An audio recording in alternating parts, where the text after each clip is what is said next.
Well, welcome to Questioning Christianity and our conversation series. This is a channel devoted to helping you connect the Christian story to life's deepest questions. And I'm Dan. Today, we are going to be joined by the infamous David Pallmann to be able to pick up on a huge question around the authorship of the Gospels. Matthew, Mark, Luke, and John. Who wrote these four biographies of Jesus, and why can we trust that they would have any access to the information required to know the truth about Jesus? So, David, I think it's your first time. It's great to have you on the channel. Yeah, I've been following your work for a while, so thank you for having me on. No worries. Well, we're going to be diving into the conversation around the authorship of the Gospels. You've just finished a debate on this within the last 24 hours against Kevin O'Connor. Tell us, how did that go? What do you think of the debate? Yeah, I thought it went well. Kevin is, you can't hate Kevin because he's just such a nice, likable guy. But he's also, he's smart, he's well read in the area. So I like those kinds of debates where you're talking with someone who wants to have a good conversation with you, isn't just trying to score the rhetorical points, and is knowledgeable in the topic, so can actually engage your points and be a challenge for you. Yeah. And so Kevin was the perfect interlocutor in that sense. But that being said, I think I held my own and stuff, so I don't feel like I got crushed in the debate. So I was happy with how it went. Yeah, cool. And there's a big video that you just put out, sort of an extended version of your argument over on your own YouTube channel, Faith Because of Reason. And so we'll make sure we put the link to that in the show notes. People can go and check out that to be able to get some more detailed content in this area. But how about for those who don't know anything about you, tell us a bit about your story. Sure. Well, yeah, I was raised as a pastor's son. So my father pastors a church in New York. It was a fundamentalist branch of Christianity. And so, as I got into my older teens, I started having some doubts about the Christian faith. And so I, studied, I got into Christian apologetics, theology, things like that. And drifted away from, the sort of very rigid fundamentalism that I was raised in, but obviously stayed a fairly conservative Christian. And so in that sense, that's where I've come from and where I'm at now.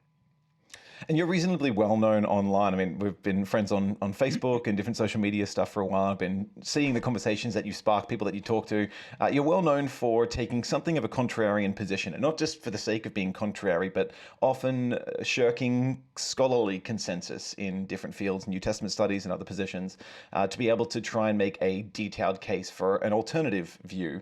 I'm curious, I'd love to hear why you think it's important not just to always lean into scholarly consensus, but to actually look for the evidence in the argument. What's driving you there? Well, in one sense, I'm just a natural born contrarian. So I've quite always drawn to the extreme positions. But, there's another extreme to always leaning into scholarly opinion, and it's to just be contrary for the sake of it. And so ideally, what we would want is to be holding beliefs because they're true, they're, well justified by the evidence that's available. And just from very early on, it's been, evident to me that I don't want to believe something just because it's popular, right? Because we look at, just the history of any discipline of thought, and the scholarly opinion, it changes on this all the time. And so it's never really seemed to be a good basis for me to ultimately base my beliefs, especially on very significant topics, on, hey, this is what most scholars say, because they can be wrong, and they often are wrong. So I would prefer to base it on the direct evidence. And in certain disciplines, you'll realize that there can be like kind of a groupthink. There can be shared blind spots. There can be pervasive methodological problems. New Testament studies in particular, I think it's long overdue for an overhaul, to be frank with you. There are serious problems with how that discipline is carried out. And so for that reason, with like scholarly opinions in biblical studies in particular, I think a scholarly opinion doesn't count for as much as it might in a different field of study, which doesn't have some of those problems.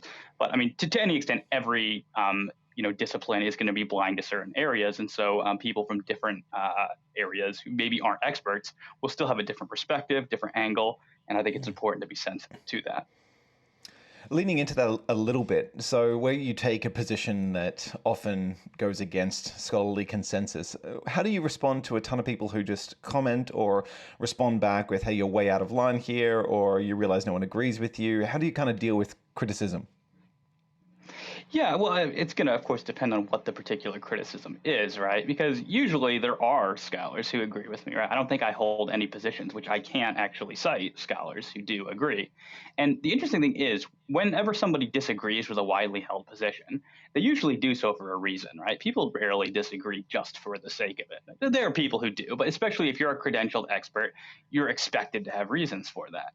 And in some sense, that can be important because these people are not just following, the herd, as it were, because there's pressure to do that. There really is in the academy.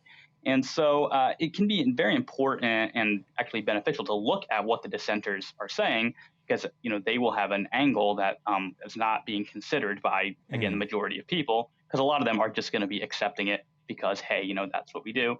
Academic disciplines, they get very specialized, right? So, like, I take a controversial position on the synoptic problem, right? People will be like, well, most biblical scholars disagree with you on this. And that's right. But on the other hand, most biblical scholars don't specialize in the synoptic problem. And if you look at like biblical scholars who do, the numbers actually are different, right? You have far more disagreement on the synoptic problem among scholars who specialize in that area. So what you'll often find is that there's a greater disagreement among the people, the experts who specialize in that particular topic. And that's often not being included by people who just want to be like, hey, look, experts disagree with you. Yeah. They're considering a wide range of experts whose very, particular areas of expertise are often not targeted on that particular area. So these are important things to bear in mind. But my basic response is just, I'm not that concerned about what, consensus is. I'm concerned about the evidence. Yeah, and I've appreciated those responses that you seem very patient in trying to lay out the case with a lot of people who become interlocutors with you. And if people dismiss you purely on ad hominem grounds, then that's good basis for some Dillard's memes. But let's dive into maybe the content at hand, particularly if people are brand new to the field of New Testament studies and they're following along so far, not sure. We're going to be talking about who wrote the Gospels. And I'm curious just to hear from your end, why do you think it matters? What's at stake when it comes to who wrote the Gospels? Sure, yeah. So generally, for me, this kind of pertains to, as apologists, we want to make the case for Christianity. And when we get, kind of beyond the existence of God, we want to make a case specifically for the Christian God, who we believe has revealed himself in the person of Jesus Christ. And Jesus Christ gives his resurrection, right, as the sign that he's really revealing God to us. And so kind of we have this testimony that Jesus rose from the dead in our four Gospels, right? And so the way apologists have historically tried to argue for the resurrection then is when you have testimony like that, you've got three basic options. Either it's true, it's false, or it's deliberately false, or it's honestly mistaken. And those are kind of the three options you have, right? And if our Gospels really are written by Matthew, Mark, Luke, and John, then we're dealing with the testimony of people who are in a position to know what they're talking about. And so then you can run that sort of argument. The development that we've seen from modern biblical studies, people like Bart Ehrman want to add a fourth option. They want to say, well, you don't just have to say, it's true, deliberately false, or honestly mistaken. You could also say it's legendary, right?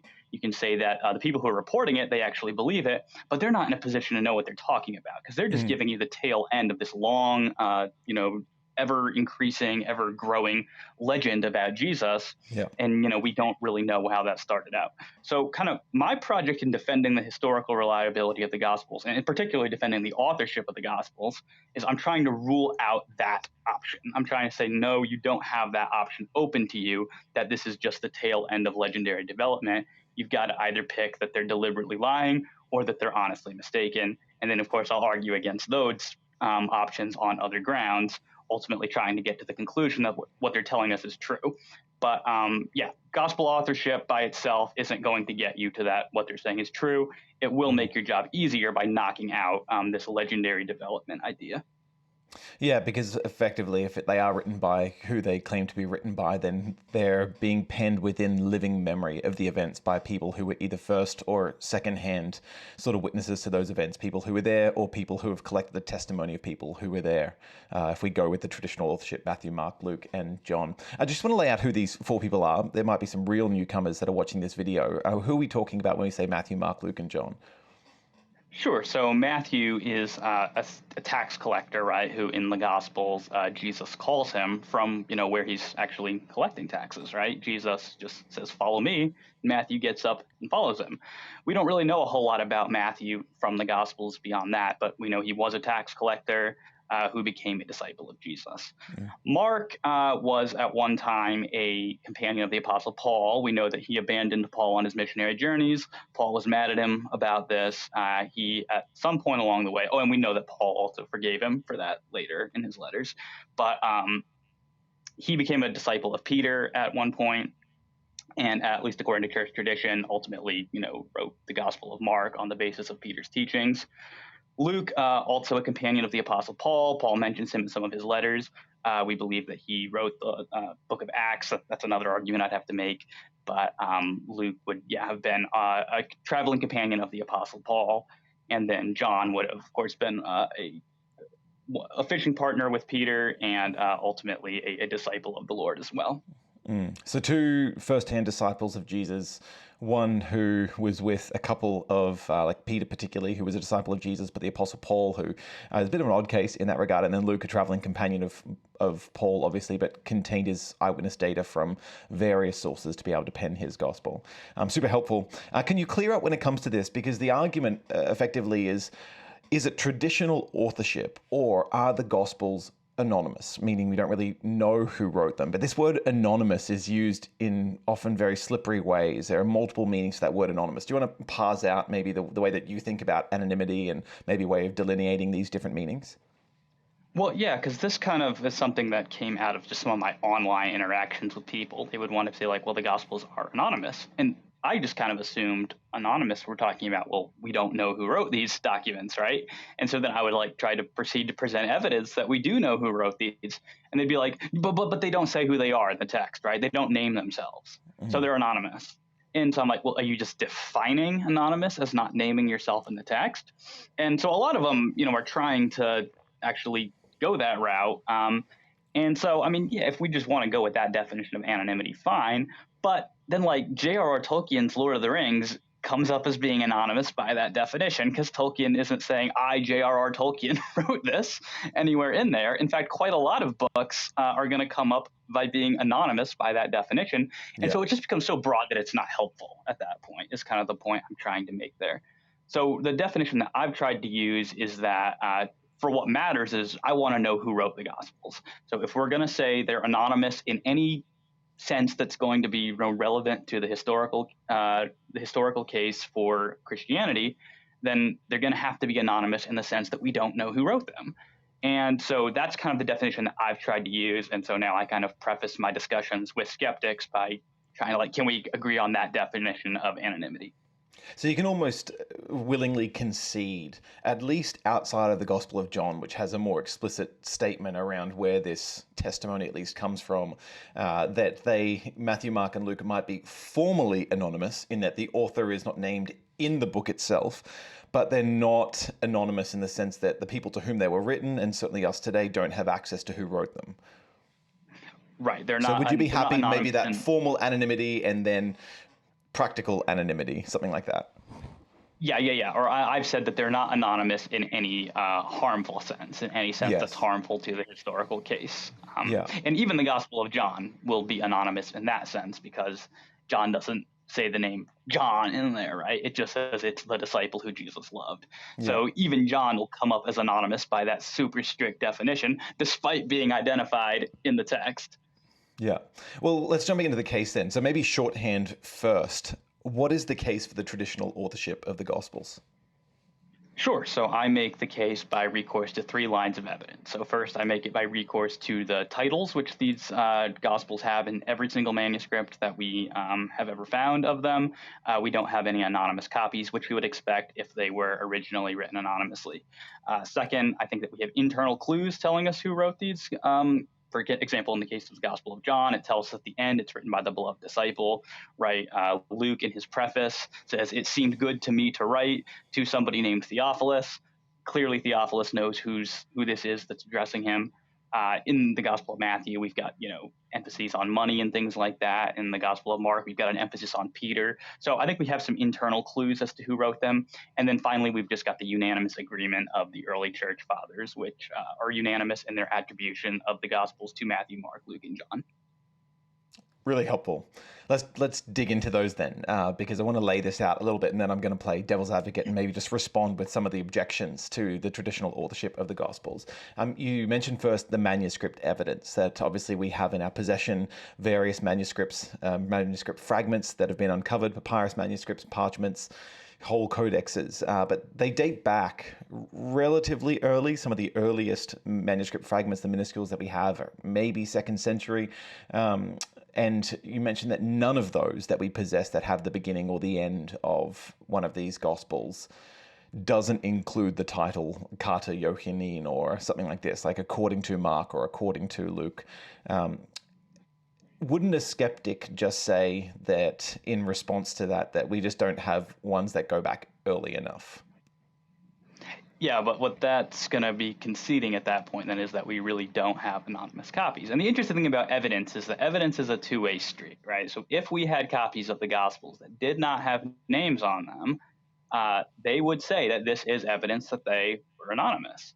By the same token, then if we don't have that, right, because that's a prediction generated by the anonymity hypothesis. That is a prediction that that hypothesis generates. The way evidence works is that if you don't have, to the extent that you don't have this confirming evidence, then your hypothesis is disconfirmed to that extent. So this is just how evidence works. If it would be evidence for the anonymity hypothesis, if we had anonymous copies, the fact that we don't have anonymous copies equally has to be evidence against the anonymity hypothesis. And then just as to somebody, a skeptic like Kevin in the debate last night, for example, would say, well, the copies we have, they date to after I think that the titles were already affixed. So it just, that's not, that it doesn't matter because they're, after that cutoff point. The response I make to that is, yes, but they're copied from earlier manuscripts, right? Some explanation has to be given, right? Because we're talking about he doesn't think that these manuscripts get the titles till like the very end of the 2nd century. We do definitely have 3rd century manuscripts of the Gospels, which are going to be copied from 2nd century manuscripts. You have to explain how they all got the same names attached to them, because the Christians aren't in power at this point, right? It's not like Irenaeus who, they want to attribute our fourfold gospel tradition to Irenaeus. It's not like he had some sort of control over all the copyists spread throughout the Roman Empire and was able to make sure that they were putting these names on there. How do they all copy these names on there? That would take time, even after the tradition is established, for copyists to get on board with it. Copyists just copy the document, right? If they're going to be adding something into it, you need an explanation for how they're all getting the same name. The idea that the Gospels always had the names that they have, that explains the evidence. The anonymity hypothesis does not. So this is not conclusive evidence, but it is evidence for the traditional authorship of the Gospels. Yeah, for me, it's something. When you talk about the weight of different arguments, this is definitely something that if you were to put it in one of the two columns, this is in the traditional authorship column, the fact that we don't have any anonymous copies in this way. And I like that point. I mean, in the ancient world, there's no WhatsApp group where all of the bishops can just send out a message, hey, for every copy that you have of this version of the gospel, can you affix this title whenever it gets copied next? There's just no way of doing that mass communication, and particularly early on, before any councils had taken place before the 4th century where you're actually getting people together. That collaboration just seems entirely implausible. Yep. That's exactly the right point to make. So you brought up an interesting... Even if our manuscripts... Oh, you go. Oh, go ahead. No. Well, I was going to say, even if our manuscripts are technically after that 170 to 200 date where the skeptics think that the name is stuck, you got to remember the manuscripts from that era are still copied from earlier manuscripts. So that's why they're still relevant. Yeah. And the notion that there were other gospels in circulation. So you mentioned Luke's gospel, for instance, and in the opening of Luke's gospel, it says, many have undertaken to write an account of the things done amongst them. And so he then decides to write an orderly account as well for Theophilus so that he can know the certainty of the things he's been taught concerning Jesus. So this reality that there are these testimonies about Jesus, these written accounts that are going around. You mentioned in the debate the practical need early on, even as Luke is writing, to be able to distinguish between them. How much weight do you think that gives to the traditional authorship idea as well? Yeah, this isn't like the strongest point, in my opinion, but definitely we know that these gospels are in circulation very early on, right? Because Luke mentions them, certainly widely enough so that we could have a synoptic problem, right? So that the gospel authors can, to some extent, be using one another. So these gospels are in relatively widespread use, and so at the point that you've got, I mean, I got a library, right? I have a lot of books. Imagine if I couldn't differentiate them from each other. I mean, it'd be a mess, right? There's catastrophic results from that. People need a way to identify different types of writings from one another, and so as soon as you've got more than one gospel out there, you need a way to tell these apart. So there would really be this practical need to identify, hey, who wrote this gospel? Not the strongest point in favor of traditional authorship by any means, but I think it's something to consider, that there's this kind of implausibility to the idea that all of their gospels are just circulating anonymously, up until 170 to 200. That seems crazy to me. Why do you suppose that the skeptic wants to argue that Matthew, Mark, Luke, and John are the names that were affixed later rather than coming from the sort of gathered testimony, the chain of custody from the church? Why those names? Because this has always seemed odd to me that if you were going to claim that this is a form of pseudonym or forgery, which is sort of the Bart Ehrman line, that you would totally want to affix to them names that carry some serious weight. And John obviously makes sense, and John's gospel obviously being one of the inner circle of Jesus's disciples, so he's a relatively major player. But the other names, particularly Mark, is a B-list Christian celebrity in the early church. He has a history, as you described already, of ministry failure, with sort of abandoning Paul on his missionary journeys. He doesn't contribute any first-hand testimony, to the best of our knowledge, into the mix. So he seems like an odd choice. As does Luke, a non-Jewish Gentile physician who, again, had no first-hand experience of Jesus and his ministry. Just seems like a very odd choice for a name to affix to a gospel. What do you make of the choice of names, and whether that renders the traditional hypothesis stronger than the forgery hypothesis? Yeah. I mean, I think it's significant that even in the debate, Kevin said that he does think that this is a bit of evidence on the side of traditional authorship, that at least Matthew, Mark, and Luke are strange people to make up. Matthew, in the case of his gospel, not that Matthew's a strange choice in and of himself, because he is a disciple and an eyewitness, but it's that his gospel is the Jewish gospel. This is the gospel that has, well, I mean, there are arguments that it's an anti-Semitic gospel, but generally speaking, it's been acknowledged that this has like the most Jewish focus of any of the gospels, right? Throughout it, Matthew's trying to prove that Jesus is the Jewish Messiah. So he's got a Jewish interest here. And Matthew is a tax collector, identified that way in the gospel. Why would you be telling a Jewish audience that, if we're just going to make up an author, let's make up that it's the tax collector? Because Jews don't like tax collectors. So that makes sense, right?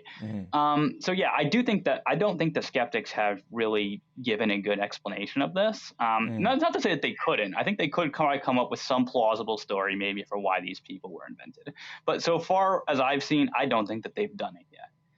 So yeah, you mentioned the case of John. There would be a clear reason to invent him as the author. But at any rate, with the other three, I don't see any plausible story at this time for why those three names would have been affixed, apart from that they were really the authors. And this is clear in the case of Mark too, right? Because in the case of Mark, all of the church fathers who talk about him as being Peter's interpreter, that Mark's gospel is supposed to be the content of Peter's preaching. Like, I wouldn't have begrudged them if they just attributed it to Peter and said this is Peter's gospel, but they don't. They attribute it to Mark. So it's very strange if we think that they're just making this up, why they would pick those names. How much stock do you put in the response from skeptics to say that because of the widespread illiteracy in the ancient world, and particularly you look at some of these figures, I mean, there's a case that Matthew may have had a degree of education depending on what was actually involved in tax collector duties. But you're looking at someone like John Mark. Why would he, as a first century Jew in sort of Palestine, have any kind of education that would befit the Greek that he needs to be able to author the gospel with, and particularly John. I mean, John's considered a fisherman from the Galilee region, like where Jesus was from.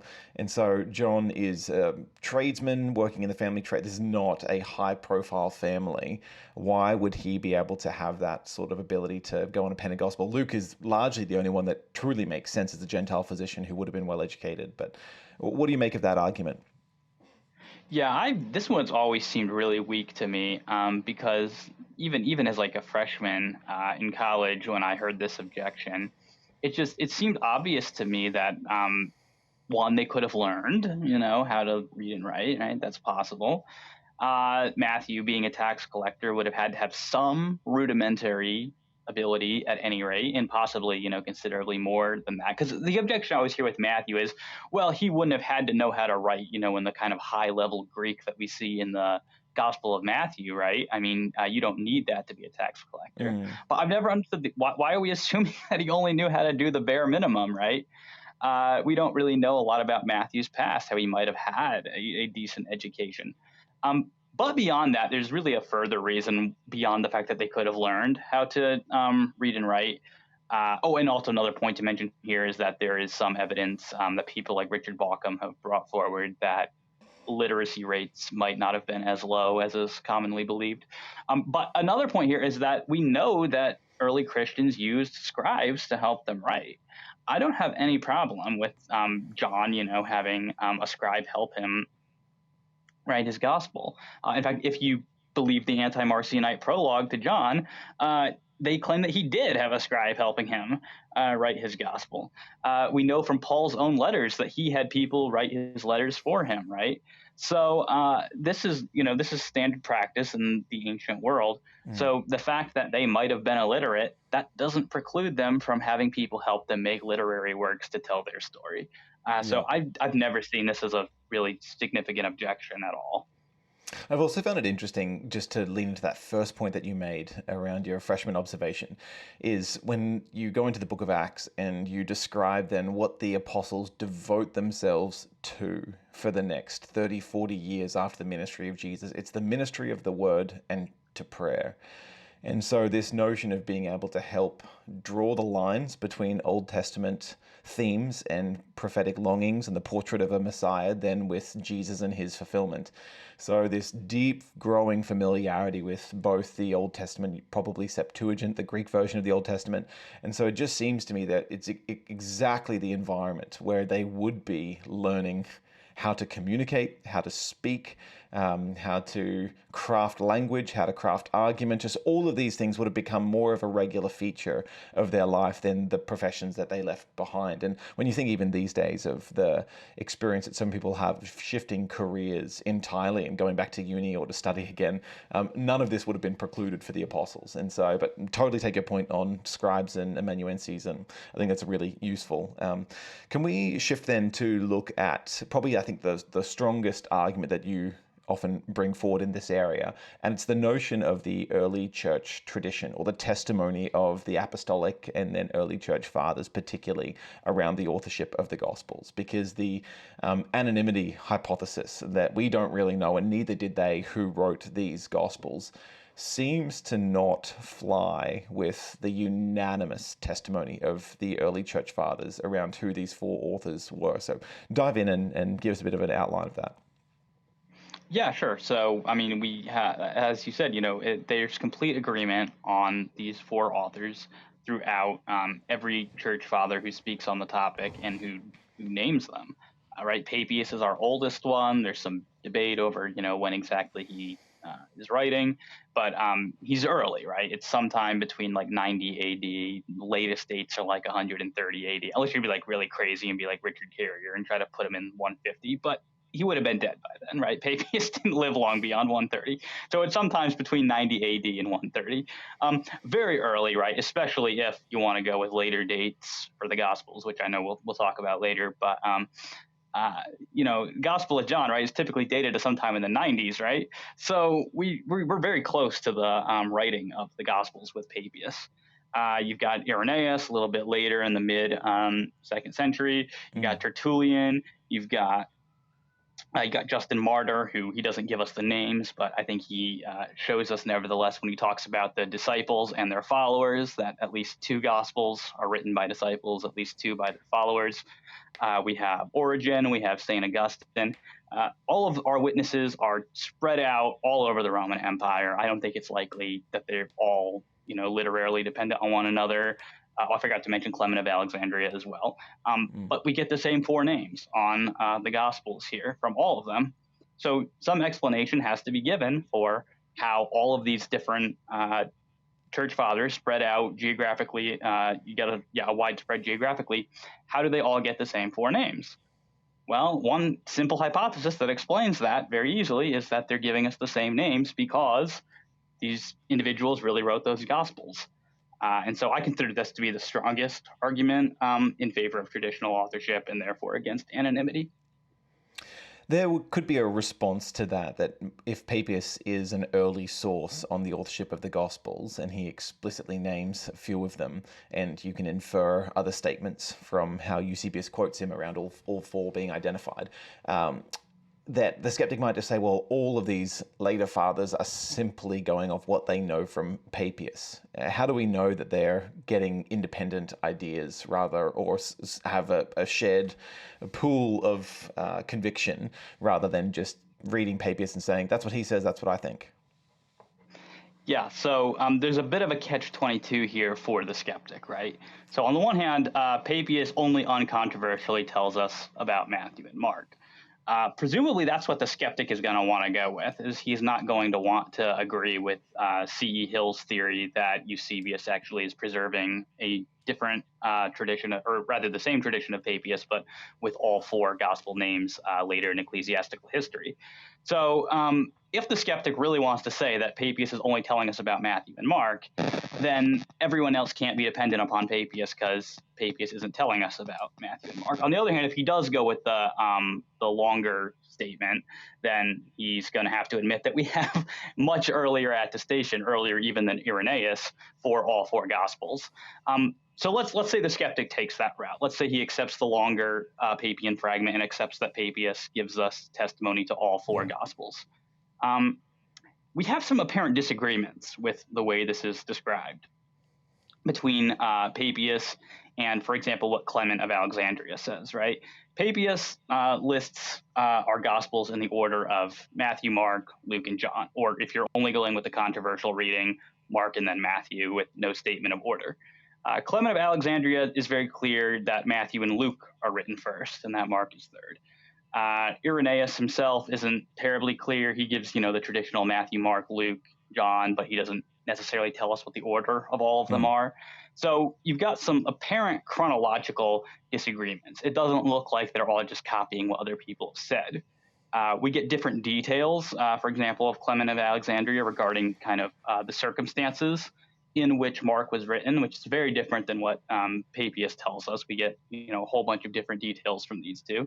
So unless we're going to say like Papias's lost account is like super detailed and everyone just pulled out different details there, which again, I don't think the skeptic is going to want to say, because that's going to give us earlier testimony for these things, then independence is clearly the preferable view there.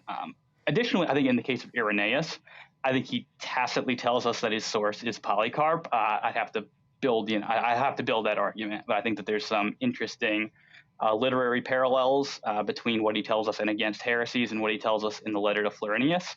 If the parallels I note are right, then his source is Polycarp in Against Heresies, and Polycarp is going to be independent of Papias, right? The 2 were contemporaries, but they're different sources. And this is also plausible because Irenaeus was a student of Polycarp, right?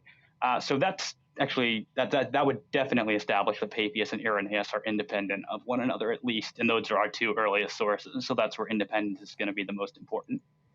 And Clement, being from Alexandria, is an entirely different region as well in terms of where he would have got that testimonial evidence from. So, yeah, really interesting in some of those differences. I like the details that the benefit of having differing details and showing a degree of independence then into source material actually just bulks up the historical case, which is sort of interesting. Yeah. What about the concerns that Papias is recording different gospels than the one in our possession? So you read his original account speaking of Matthew writing in a Hebrew dialect that's potentially a sayings gospel. These are ideas that come up rather than the Gospel of Matthew that we currently possess, which seems to have obviously been written in Greek and includes more biographical details rather than simply abstract teachings or sayings of Jesus. How do you respond to that critique? Yeah, so this is an objection that people like Bart Ehrman will make, right? And they'll say, well, Papias isn't even talking about our Gospel of Matthew because he says it's written in Hebrew and he refers to it as logia, which just means sayings. And, our Gospel of Matthew is written in Greek and it's got narrative, so it's not just sayings. So he can't be talking about our Gospel of Matthew. I myself have questioned whether that's really what Papias is saying. So what he says by Hebrew, what's commonly translated as Hebrew language there, the word there is dialecto, can mean language, but it can also mean something like style or dialect. We've already noted that Matthew is a very Jewish gospel. So plausibly what Papias means here is that Matthew is not writing in the Hebrew language, but that he's just writing in a Hebrew dialect, in a Hebrew style, basically writing for Hebrew people. That accords with what we know about the Gospel of Matthew. That's a possible translation of Papias. And scholars like Robert Gundry argue that the context of Papias actually favors this because in that passage, he's concerned about the respective orders of Matthew and Luke. And so he's concerned about the style. And so what Gundry argues is that this should prefer the translation then that since his concern is with the style, we should be translating this as Hebrew style. So, I mean, there's, some debate over Gundry's argument. Worst case scenario, if Papias really is trying to say Hebrew language, I still think that you've got to give some account of how it is that, there's got to be some relationship between whatever that Hebrew gospel is then in our Gospel of Matthew, because both are attributed to Matthew. And so the simplest explanation is going to be that Matthew himself was responsible for translating this work into Greek. And Papias even goes on to say that everyone translated this as they were able or interpreted. That word can go either way as well. But they either translated or interpreted this as best they could. So we know translation or interpretation is going on. So it seems like our Gospel of Matthew is going to be, at any rate, the result of that, if you think that that is trying to say it's written in a Hebrew language. As for it being a sayings gospel, the word logia doesn't just have to mean sayings, right? That's one possible meaning of it. But we know from Papias when he talks about the Gospel of Mark, he tells us that the Gospel of Mark included the words and deeds of the Lord. And then he goes on to refer to that as the Lord's logia. So the way Papias uses the term logia is as a synonym for words and deeds. So it's not just sayings in Papias's view. It's also going to include narrative. Just one other piece of evidence on this is also that in Irenaeus in Origin, we also see this same term, logia or oracles, used as a synonym for gospels. So we know that early Christians just use those terms to refer to the gospels. So they use them interchangeably, effectively, between logia and evangelium. Yeah.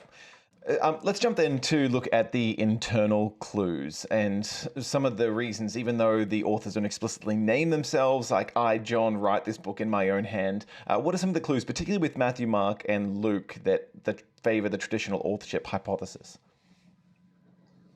Sure. So in the case of Matthew has this clear interest in money that's not present in the other Gospels. So kind of in the Matthean unique material, Matthew includes parables about money that we don't have in the other Gospels. Matthew includes statements we have the statement of Jesus in the other Gospels about when the disciples are to minister to the surrounding villages of things that they're not supposed to take with them. But it's only in Matthew's Gospel that we get the saying that they're not supposed to take gold or copper or silver with them. We don't have that saying in the other Gospels. We have, statistics and money, particular types of coins like the drachma and stater. And this is the kind of stuff that Matthew is interested in, the kind of stuff we would expect from a tax collector. If you don't think that Matthew is the author, you just kind of have to say it's a coincidence that the one gospel that got attributed to a tax collector has the interest in money. Mark's gospel is the one that's attributed to Peter. We have, this greater interest in Peter, emphasis on Peter, mentions of Peter in his gospel. that we don't have in the others. For example, like when Jesus rises from the dead after the resurrection, right? The women go to the tomb, and there's this young man there, and he tells them to go tell the disciples and Peter that the Mm. Lord is going to appear to them shortly. One other interesting point about that as well is if you look at Peter's sermon in Acts, I think it's on the day of Pentecost, then you see this kind of there's an interesting correlation there between the order of Peter's sermon and the order in Mark. So if we think this is the way that Peter preached, and Mark is supposed to be Peter's preaching, and of course assuming that Acts is giving us an accurate portrayal of Peter's sermon, it's an interesting match there. This is the kind of stuff we would expect if Peter is the source of the information in that Mm. gospel. Then we would expect a greater emphasis from Peter's perspective in the stories that are told there. Luke's an interesting case because I don't really know how anyone can maintain that that gospel is anonymous when it's specifically written to somebody named Theophilus, and he says things like "it seemed good to me." Uh, the person he's talking to knows who this is, so I don't see the case for anonymity, especially in the case of Luke. Just from the preface, it's clear that whoever he's writing to knows who he is, knows why this is being written. That's not an anonymously written account. And it's interesting too that I remember John Lennox brought this up in the interview we did on the Christmas story. He's like, isn't it fascinating that it's a doctor that records the experiences of two women's pregnancies?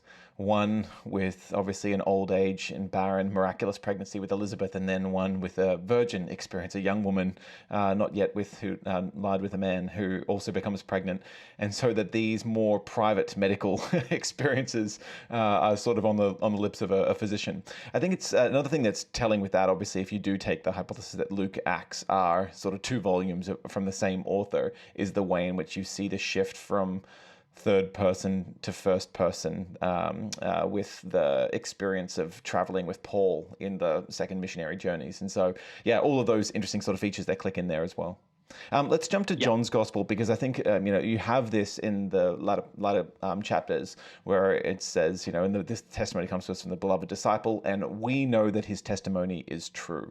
There's this interesting, obviously, editorial feature to the Gospel of John, and often when I was doing my undergraduate studies in theology, you're exploring the Johannine community hypothesis that this is a gospel that may include testimony from John early on, but it's been shaped and formed and penned ultimately by the community of disciples that he had after him. Or what do you take as sort of the important features of John's gospel that point towards it really being from the Apostle John himself? Yeah, well, I mean, the clearest statement is, of course, the statement in John 21:24, right? That this is the disciple who wrote these things, and we know that his testimony is true. Now, of course, the skeptics' response to this is, but look, whoever wrote this is distinguishing himself from the beloved disciple, because it's like he wrote this, but we know that his testimony is true, right? People don't talk about themselves that way. I used to be very hard line that, okay, so this is, like a later edition of the Gospel of John that has, some editorial clarifications. And that's still the perspective I take. I'm more sympathetic since reading Richard Bauckham that the Johannine literature does have this tendency to, use this we, right? That we are writing to you, so that our joy may be fulfilled. We see in like I think it's either first, second, or third John. It's escaping me at the moment which one it is. I think it's first John though. But so we do see this tendency of the author of the Johannine works to sort of use these plural titles or these plural pronouns for himself. The thing is, we don't have any examples.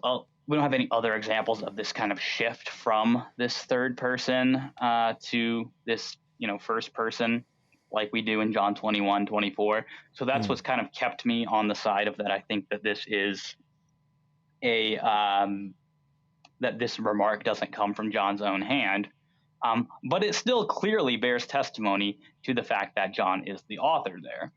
So my own hypothesis on this is because immediately what he says before that is that, Jesus is talking to the beloved disciple, or specifically he's talking to Peter, right? He's told Peter that Peter is going to basically die for him. And Peter says, well, what about John, right? What about the beloved disciple? And Jesus says, well, if I want him to live until I return, what's that to you? Follow me. So then he says, so then this rumor went out because of this, that John was going to live until Jesus returned. But then he corrects it. He's like, but Jesus didn't say that he was going to live until he returned. He only said, what's it to you if I want him to live until I return? Yeah. This looks to me like it's probably motivated by John's recent death. John probably recently died. And so then people were like, well, did the promise fail? And so whoever's writing that coda there in John wants to correct that. So kind of those two things taken together is why I think this doesn't come from John's own hand.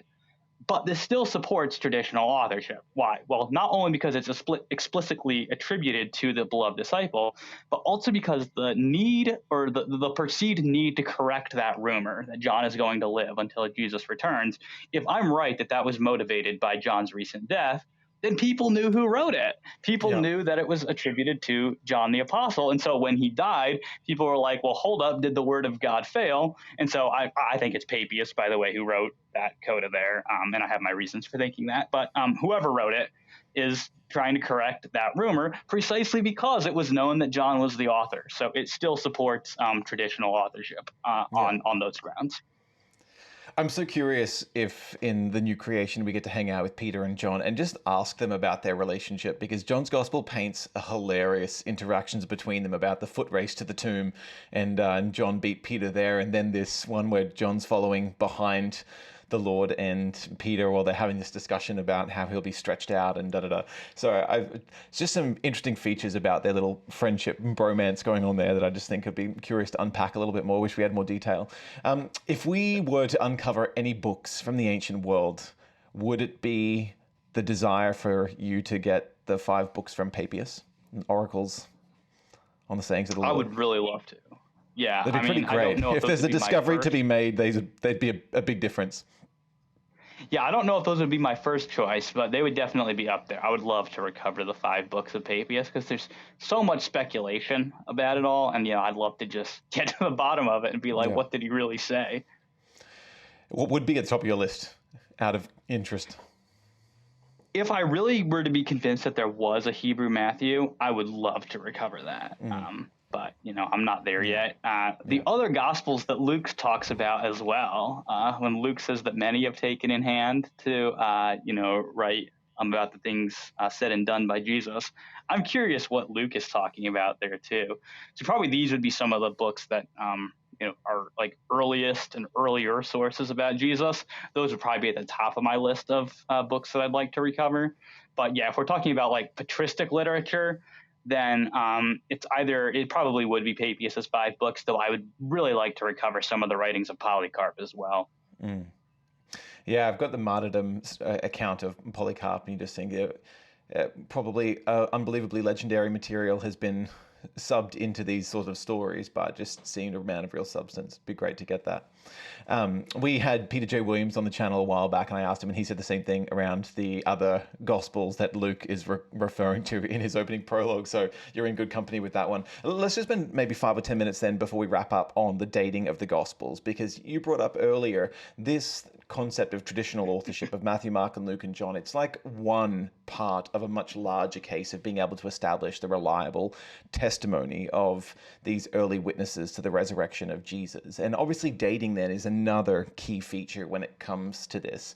What would you take as being the importance of the dating of the Gospels, and maybe just a window into where you put the dating question? Well, if you've had Peter Williams on, then you'll know that he likes to say that the Gospels don't come with dates on them, but they do come with names on them. Yeah. So it is more important to me that we know who wrote these, because if we can establish that they're written by the traditional authors, then we know they're written early enough to, be important. But with that being said, I do have, an interest in the project of establishing kind of the reliability of the patristics. This is kind of why I've gone up to bat for arguing against Markan priority and in favor of Matthean priority, because all of the patristics tell us that the Gospel of Matthew is written first. And I believe them. And so that's kind of part of what's motivated that. But a lot of them also give us dates for the Gospels. Not specific dates, but, ballpark area of when these Gospels should have been written. So in my opinion, I take Clement very seriously when he says that the Gospels with genealogies are written first. So I think that Matthew and Luke are written first. How early? I'm very partial to some arguments from Bernard Orchard and David Dungan that in the Pauline epistles we actually can see some dependence upon the Gospels of Matthew and Mark.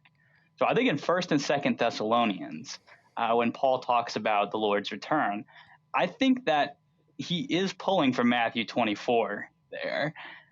So I think that we can see dependence in Paul upon Matthew.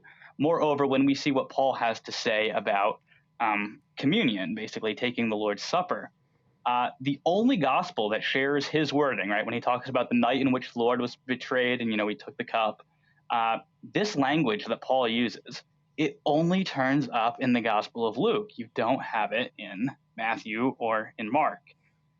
So it looks to me like Paul is dependent on the Gospels of Matthew and Luke, which, Paul's writing sometime in the 50s.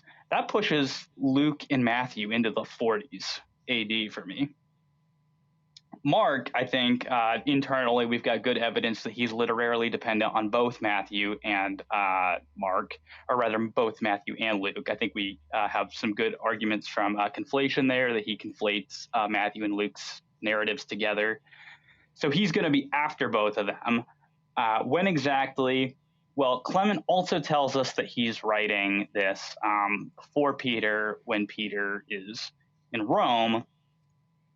And so we know that Peter died at some point in the early 60s AD. And then he says or we know from Irenaeus, it's after that point that he hands the gospel on to other Christians. So he writes it while Peter's still alive, according to Clement. Then, according to Irenaeus, he hands it on to believers after Peter dies. So I put it sometime in the early 60s is when I think it's probably written. And then after Peter's death, that's when it's handed on. And then for the Gospel of John, this is the one I'm the most, I hold my views here the most tenuously. But there's an interesting passage, I think it's in John 5:2, 5:7. It talks about by the pool of Bethsaida, it says that there is a sheep gate, present tense. So it talks about it like it's still there. But we know it's destroyed in AD 70 during the Jewish-Roman War. So, but the other thing is that John's gospel typically is dated to the 90s.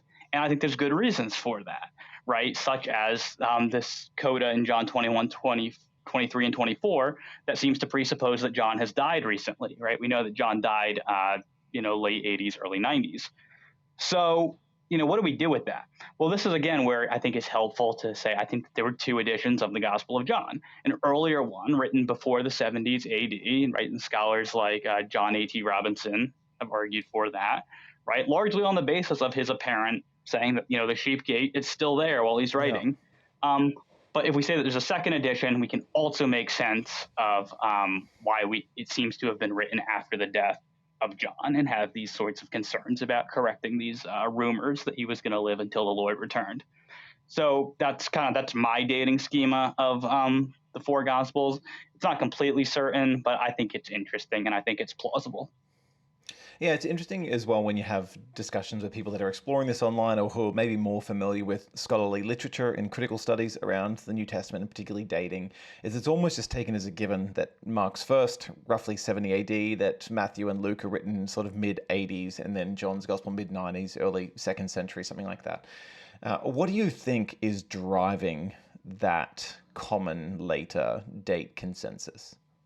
Is it just the prophetic unwillingness to say that any of the prophecies of Jesus around the destruction of Jerusalem have to be after the fact, with AD 70, sort of the Jewish revolt 67 through to 70? Is that what you think's driving it, or what's your read on that?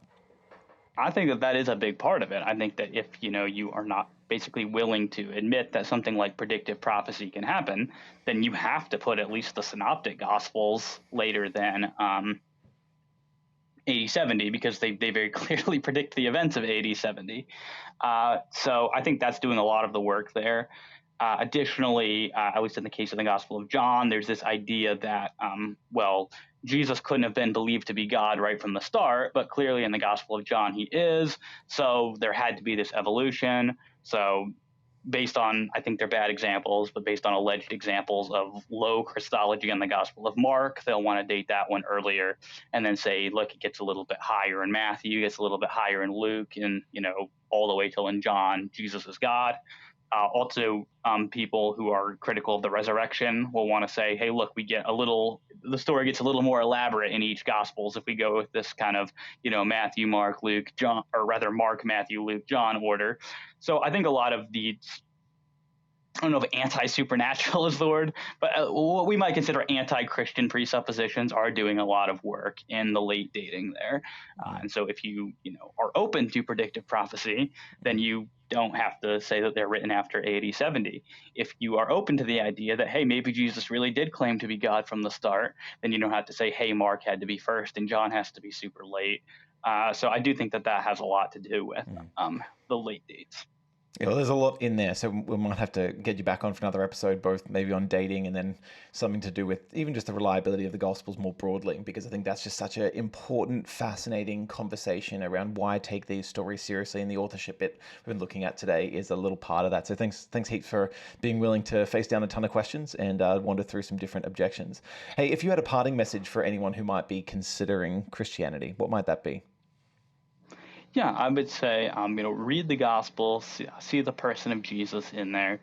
And, for myself, I would want to believe things because they're true. So look at the reasons for believing what these records are telling you about Jesus. And I'm convinced if you take a hard look at them and you really consider the evidence in their favor, you'll see that they are presenting you an accurate picture of Jesus of Nazareth. And he's somebody who's worth following. So that is kind of my message to the open but skeptical person. Yeah. Well, thanks so much for coming on the channel, mate. Really appreciated just hearing out your thoughts on this. Yeah, thanks for having me. No worries. Well, that's maybe your first experience of our QC conversations. If you're not familiar with our channel, it's not just these long form discussions, but we do short videos as well, sort of 5 to 7 minutes, helping to tackle many of the biggest questions that people have when it comes to Jesus, the Bible, God, and how that fits into life's deepest questions. So please do go check out the rest of the channel. Jump over to our social media at QC Socials on all of the relevant platforms to get some infographic work where we try and break down these big ideas in more accessible, pixelated form. As always, our encouragement to you is that truth invites questioning. And so until our next time, we'll see you later.